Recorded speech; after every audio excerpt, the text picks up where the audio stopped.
అదరగొట్టే కారం రంగు రుచి ఆచి కారం పొడి. ప్రస్తుతం కురుస్తున్న భారీ వర్షాలతో జంట జలాశయాలకు వరద నీరు పెరిగిపోతుంది. ఆ వరద నీటిని దిగువన ఉన్న ప్రాంతాలకు విడుదల చేస్తున్నారు. దీంతో మూసి ఉధృతంగా ప్రవహిస్తోంది. అయితే వర్షపాతం తక్కువగా నమోదైనప్పటికీ ఈ విధమైన పరిస్థితి ఎందుకు వచ్చింది ఏంటి అనేది కూడా తెలుసుకుందాము. మనతో పాటు వాతావరణ శాఖ అధికారి ధర్మరాజ్ గారు ఉన్నారు. మిగతా విషయాలను ఆయన మాటల్లోనే అడిగి తెలుసుకుందాం. నమస్తే సార్. సార్, గత కొన్ని రోజులుగా చూస్తే హైదరాబాద్లో మనకి అంటే ఎక్కువగా వర్షపాతం అనేది నమోదు కాలేదు. కానీ ఈ విధంగా మూసి ఎందుకు ఇంత ఉధృతంగా ప్రవహిస్తోంది? ఆ నీరంతా కూడా మనకు ఎటువైపు నుంచి వస్తుంది? ముఖ్యంగా చూసుకున్నట్లయితే ముఖ్యంగా గత ఆగస్టు నుంచి ఇప్పటి వరకు కూడా అధిక మొత్తంలో మనకి కురిసేటువంటి వర్షాల వల్ల అధిక మొత్తంలో మనకి వరద నీరు అనేది కూడా మూసీ నదిలోకి రావడం అనేది జరుగుతూ ఉంటుంది. ముఖ్యంగా చూసుకున్నట్లయితే ఇప్పటి వరకు కూడా నగరంలో కురిసిన వర్షాలు కనుక చూసుకున్నట్లయితే సగటుకు మించినటువంటి వర్షపాతం అనేది నమోదైందనే చెప్పాలి. ఒక విధంగా 96 సెంటీమీటర్ల వరకు కూడా ఈ యొక్క సంవత్సరం అంటే జూన్ నుంచి ఇప్పటి వరకు కూడా సెప్టెంబర్ 27 వరకు కూడా నమోదైంది. ఒక విధంగా సగటును కనుక చూసుకున్నట్లయితే 63 సెంటీమీటర్ల వరకు కూడా వర్షపాతం అనేది నమోదవ్వాలి. ఒక విధంగా చూసుకున్నట్లయితే ఒక సంవత్సరంలో ఎంత వర్షపాతం వస్తుందో దానికంటే ఎక్కువగా ఈ యొక్క నైరుతి ఋతుపవనాల్లో హైదరాబాద్ నగరానికి అంత వర్షపాతం అనేది 96 సెంటీమీటర్ల వర్షపాతం అనేది నమోదైన గణాంకాల వల్ల కూడా ఒక విధంగా వరదతో కూడినటువంటి ఈ యొక్క యాక్టివిటీస్ అనేవి మూసీ నది చుట్టూ కూడా కనిపిస్తున్నాయి. ముఖ్యంగా చూసుకున్నట్లయితే ఒక విధంగా పట్టణ అభివృద్ధి పేరుతో మనం అనేకమైనటువంటి జలాశయాలని ఒక విధంగా చూస్తుంటే దాని యొక్క జలాశయాల యొక్క సామర్థ్యం అనేది తగ్గింది. వ్యర్థాలు అనేవి నదుల్లో వేస్తున్నారు. ఒక విధంగా చూసుకున్నట్లయితే మనకి 2000 నుంచి 2019 వరకు కూడా హైదరాబాద్లో జలాశయాలు అనేవి ఒక విధంగా 48% తగ్గాయి అనేసి. అట్లాగే చూసుకున్నట్లయితే వృక్ష సంపద కూడా ఒక విధంగా 38% తగ్గి, అలాగే చూసుకుంటే వ్యవసాయ భూమి కూడా 31% తగ్గిందనే చెప్పొచ్చు. ఒక విధంగా కట్టడాలు పెరిగిపోతున్నాయి, కాంక్రీట్ జంగిల్ ప్లాట్ఫామ్ అనేది పెరిగిపోతుంది. సో వీటి వల్ల వర్షపు నీరు అనేది భూమిలోకి ఇంకడానికి సామర్థ్యం అనేది తగ్గిందనే చెప్పొచ్చు. అలాగే నదుల సామర్థ్యం కూడా ఎంక్రోచ్మెంట్ అంటే ఒక విధంగా నదుల ఆక్రమణ అనేది గురవ్వడం వల్ల కూడా ఈ యొక్క వరద నీరు అనేది వచ్చేటువంటి వర్షపు నీరు అనేది లోతట్టు ప్రాంతాలకు ఒక విధంగా వెళ్ళిపోవడం, ఈ లోతట్టుకు వెళ్ళిన అటువంటి వరద నీరు అంతా కూడా మూసీ నదిలోకి రావడం అనేది కూడా చూడవచ్చు. ఇక్కడ కనుక చూసుకున్నట్లయితే 24 గంటల్లో నమోదైనటువంటి వర్షపాతం ఒక విధంగా నిన్న చూసుకున్నట్లయితే వికారాబాద్ అలాగే జోగులాంబ గద్వాల్ ఈ యొక్క జిల్లాల్లో మనకి అధిక మొత్తంలో 12 సెంటీమీటర్ల వరకు కూడా వర్షపాతం అనేది నమోదైంది. సో ఒక విధంగా ఇటు మంజీరా నదులకు జలాశయాలు కూడా నిండాయని చెప్పుకోవచ్చు. ఒక విధంగా ఎక్కడైతే మనకి అధిక మొత్తంలో మనకి ఎత్తు ప్రాంతాల నుంచి లోతట్టు ప్రాంతాలకి యొక్క వర్షపు నీరు కూడా చేరడం అనేది కూడా చూడొచ్చు. సో అందువల్ల మనకి మూసీ నదికి అధిక మొత్తంలో కూడా వర్షం అనేది వస్తుందని చెప్పొచ్చు. ఒక విధంగా చూసుకున్నట్లయితే తెలంగాణ రాష్ట్రంలో ఉత్తర తెలంగాణ భాగాల్లో వచ్చేసరికి మనకి గోదావరి జలాలు అనేవి వస్తుంటాయి అధిక మొత్తంలో.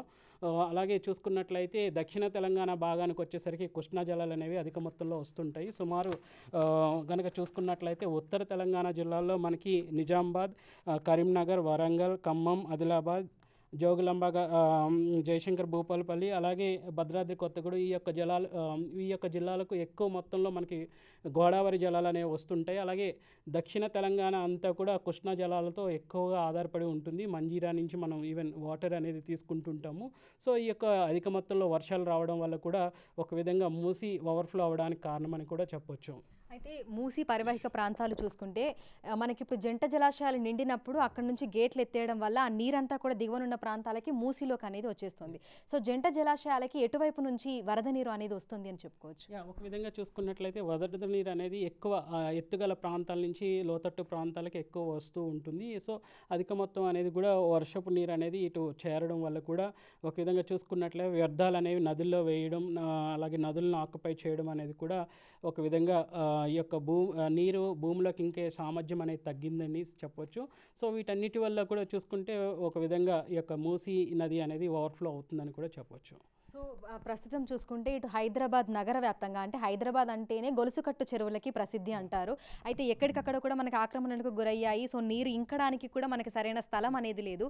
అయితే ఇందుకు పరిష్కారం ఏంటి అంటారు? అంటే ఒక విధంగా గవర్నమెంట్ అనేకమైనటువంటి కార్యక్రమాలు చేపడుతున్నారు. చెక్ డామ్స్ అవి నిర్మిస్తున్నారు. సో ఒక విధంగా ఎక్కడైతే వర్షపు నీరు అధిక మొత్తంలో ఉంటుందో వాటిని ఎక్కడైతే మనకి కరువు ప్రాంతాలు ఉన్నాయో వాటికి డైవర్ట్ చేయడానికి కూడా ఎక్కడైనా ప్రణాళికలు ఉన్నప్పటికీ కూడా సిటీ సిటీకి వచ్చేసరికి మనకి సరైనటువంటి ప్రణాళిక అనేది లేదనే చెప్పాలి. ఒక విధంగా 2 సెంటీమీటర్ల వర్షం అనగానే మనకి ఒక చిన్నపాటి వరదను తలపించే అవకాశం కనిపిస్తుంది. అలాగే గత ఈ నెలలోనే మనకి 15వ తారీఖునే మనకి సుమారు అంబర్పేటలోనే 15 సెంటీమీటర్ల వరకు కూడా వర్షపాతం అనేది నమోదైంది. అలాగే హైదరాబాద్ బేగంపేటలోనే మనం చూసుకున్నట్లయితే 11 సెంటీమీటర్లు, గోల్కొండలో 10 సెంటీమీటర్లు, ఈవెన్ చార్మినార్లో కూడా 10 సెంటీమీటర్ల వరకు కూడా, అంటే ఒక విధంగా ఈ యొక్క సీజన్ నైరుతి ఋతుపవనాల కాలంలో ఈ యొక్క తీవ్రత కూడినటువంటి వర్షాల సంఖ్య అనేది పెరిగిందనే చెప్పొచ్చు. ఈవెన్ ఈ యొక్క రీసెర్చ్ పత్రాలు కూడా అనేక సందర్భాల్లో ఈ యొక్క ఇంటెన్సివ్ స్పెల్స్ అనేవి పెరిగాయి అనేసి, ఈ యొక్క ఎక్కువగా నగరాల్లో అధిక మొత్తంలో ఈ యొక్క ఇంటెన్సివ్ స్పెల్స్ అనేవి ఉన్నాయనేసి కూడా ఎంతోమంది రీసెర్చ్ చేసి వారి యొక్క రీసెర్చ్ పత్రాలు కూడా సమర్పించినటువంటి సందర్భాలు కూడా ఉన్నాయి. బట్ మనకేంటంటే ఎప్పుడైతే నగరంలో మనకి సరైనటువంటి ప్రణాళికబద్ధమైనటువంటి డ్రైన్ సిస్టమ్ కానీ ఇవన్నీ ఉంటాయో అప్పుడు ఒక విధంగా ఈ యొక్క వరద ముప్పు కానీ ఈ యొక్క వరద నుంచి తీసుకోవాల్సిన జాగ్రత్తలు అనేవి కూడా ఉంటాయి అనేసి చెప్పొచ్చు. సో ఒకవైపు జంట జలాశయాలు నిండిపోవడము, మరోవైపు మనకి డ్రైనేజీ సిస్టమ్ సరిగ్గా లేకపోవడము, అదేవిధంగా ఎక్కడికక్కడ వరద నీరంతా కూడా నిలిచిపోయి అదంతా మూసిలోకి రావడం వల్లనే మూసి ఇంత ఉధృతంగా ప్రవహించి లోతట్టు ప్రాంతాలన్నీ జలమయం అవుతున్నాయని చెప్పుకోవచ్చా? ఒక విధంగా చూసుకున్నట్లయితే గత 2 రోజులుగా కూడా కురుస్తుంది.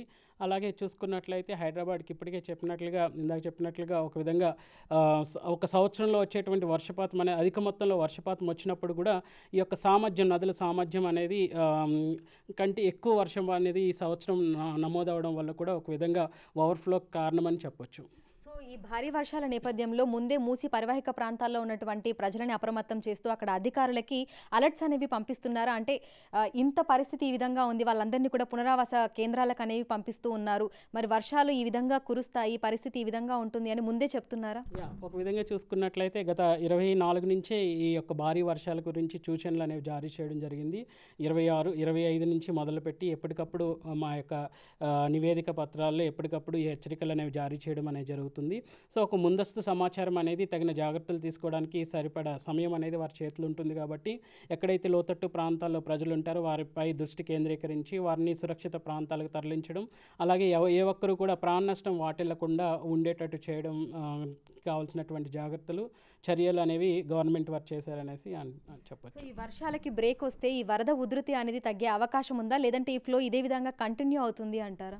ఒక విధంగా పొడిబారిన అంటే ఒక విధంగా ఈ యొక్క వర్ష తీవ్రత తగ్గినప్పుడు క్రమేపీ భూమికి కావాల్సినటువంటి సమయం అనేది ఉంటుంది. ఒక విధంగా వరద నీరు భూమిలోకి ఇంకడానికి కూడా సమయం అనేది ఉంటుంది. ఇప్పటికే తడిసిన నేలలో మళ్ళీ ఇంకా వర్షం నీరు అనేది యాడ్ చేయడం వల్ల భూమిలోకి ఈ నీరు ఇంకడానికి సమయం పడుతుంది కాబట్టి ఒక విధంగా పొడిబారిన వాతావరణం ఉంటే ఒక విధంగా ఈ యొక్క తీవ్రత అనేది తగ్గుతుందని చెప్పొచ్చు. Thank you sir, thank you.